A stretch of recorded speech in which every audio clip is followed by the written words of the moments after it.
Lods, yeah. Happy Thursday here. And 11 minutes more. Happy Friday there in the Philippines, yeah. Thursday morning here. Thursday morning na rin. Kasi mga 11 minutes na lang dyan sa Pilipinas.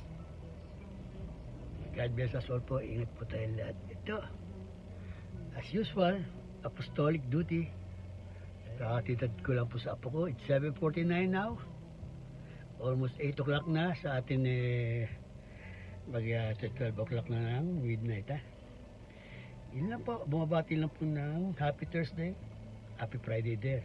God bless us all po. Ingat po tayo lahat. Tayo po ay magkape at magpasalamat sa Diyos at tayo nagkikita-kita pa rin dito at sana huwag kayong mabwisit sa akin sa araw-araw na pagbati ko sa inyo ha.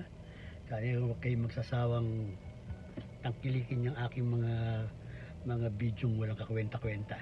Good morning po. God bless us all po. Ingat po tayong lahat ha. Nagpapaalala lang po sa inyo na nandito lang po ako sa tabi-tabi at bumabati lang po ng good morning po sa ating lahat. God bless us all po. Lahat ng mga friends ko. Ha? Friends, followers, batchmates, classmates, utols, ha? Lahat ng mga kapatid ko, mga pinsang ko, mga kamag-anak ko, ha? Lahat sa inyo. Ha? God bless us all po. Ingat po tayong lahat.